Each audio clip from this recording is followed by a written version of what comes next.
नमस्कार। चलिए आज हम देखते हैं सम और विषम। पिछली बार हमने देखा था पिछले वीडियो में कि सम और विषम की पहचान हम कैसे करते हैं। मान लीजिए अगर हम 5 है और 5 को बोल रहे हैं कि सम संख्या है कि विषम संख्या, तो बच्चे जब छोटे छोटे बच्चे रहते हैं तो कंफ्यूज कर जाते हैं। तो हम क्या करेंगे, 5 डायरी कोई भी चीज का ड्रॉ कर लेंगे। 5 ड्रॉ कर लिए, 5 बॉल्स यहाँ ड्रॉ कर लिए। अब इसको क्या कहेंगे कि दो दो का पेयर बनाओ, दो दो का पेयर बनाओ। जैसे हमारे दो पैर होते हैं, दो हाथ होते हैं, दो आंख होते हैं, दो कान होते हैं, उसी प्रकार हम बच्चों को बोलते हैं कि दो दो जो बनाए हो लड्डू उसका पेयर बना। अब जब पेयर बना लिए, दो दो का पेयर बना, एक बड़ा घेरा बना और एक बाहर रह गया, तो ये संख्या क्या है, विषम संख्या है। तो बच्चे 20 तक की काउंटिंग में आसानी से काउंटिंग कर लेते हैं। लेकिन अगर हम उन्हें 1 to 5 नंबर दे दिए, 123 नंबर दिए, तो वो पूरे पेज में बॉक्स बनाते रहेंगे और पेयर बनाते रहेंगे और उसमें कंफ्यूज होकर रह जाते हैं। ठीक है, तो हम यहाँ पे उनको कैसे बताएं, बड़े बड़े नंबर्स में सम विषम करना कैसे सिखाएं। तो हम सबसे पहले बच्चों को सम विषम से पहले सिखाते हैं वंस और टेंस, उसका प्लेस वैल्यू सिखाते हैं। प्लेस वैल्यू मतलब स्थानीय मान। तो जैसे यहाँ पे देखिए, यह 125 है, 125 है, तो 25 का ये सबसे पहला इकाई अंक होता है, दूसरा होता है दहाई अंक और तीसरा क्या होता है, सैकड़े का अंक। ठीक है, तो हम जब इकाई दहाई सैकड़ा बच्चे समझ जाते हैं तो हम बताए, हम अपने हाथों को, अब तुम अपने सबसे राइट से हम लेफ्ट जाते हैं नंबर में। तो जो नंबर सबसे पहले राइट में होता है, जो इकाई के प्लेस में होता है, तो यहाँ जो इकाई का प्लेस में है, तो इकाई के प्लेस में कौन है, 5।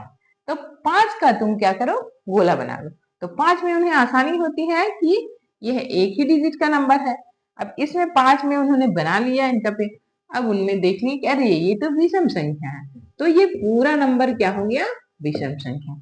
जिसका इकाई ही डिसाइड करता है कि कोई संख्या सम है कि विषम है।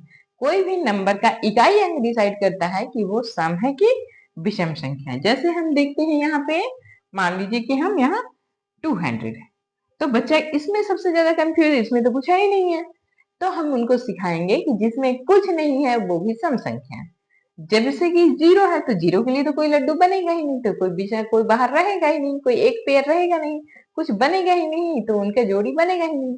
तो जिनका नहीं बनेगा वो भी क्या है, सम संख्या है। क्योंकि उनको हम 10 का एग्जाम्पल देके सिखाएंगे कि हम देखिए, जब 10 का हम एग्जाम्पल बनाए तो क्या हुआ था, 10 में 1 2 3 4 5 6 7 8 9 10, 10 में हमारा क्या हुआ था, दो दो का जोड़ी बनाए, तो ये क्या हो गया, दो दो का पूरी पूरी जोड़ी बनी। इसी प्रकार इसमें जिसका इकाई अंक में शून्य है, जिसके इकाई अंक में शून्य है, उसकी पूरी पूरी जोड़ी बन जाती है, यानी कि वो क्या होती है, सम संख्या। वो क्या होती है, सम संख्या। जिसकी पूरी पूरी जोड़ी बन जाए वो क्या हो गया, सम संख्या। अब यहाँ पे मान लीजिए कि यहाँ पे है, यहाँ पे ये है 1256, 1256 है।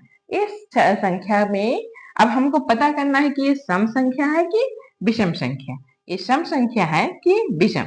तो हम क्या करेंगे, बच्चे को फिर से वही बोलेंगे, इकाई अंक में जो नंबर है, इकाई अंक में 6 है, तो 6 का 1 2 3 4 5 6, और 6 का क्या कर देंगे हम लोग, जोड़ी बना देते हैं। 6 का जोड़ी बन गया है, यानी पूरी पूरी जोड़ी बन गया, यानी कि ये संख्या क्या है, सम संख्या। ये क्या है, सम संख्या। इसी प्रकार और कोई नंबर हम लेते हैं, मान लीजिए कितना भी बड़ा नंबर लीजिए, 533।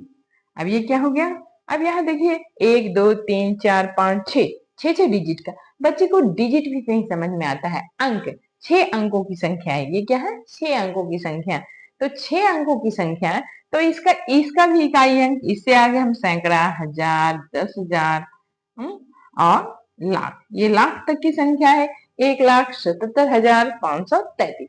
अब इसमें भी हम वही काम करेंगे, बस इकाई का हमको क्या करना है, इकाई संख्या का हमको गोला बनाना है। 1 2 3, दो ठो पेयर बन गया, एक ठो बच गया, तो ये क्या है, विषम संख्या। ये क्या है, ये पूरी संख्या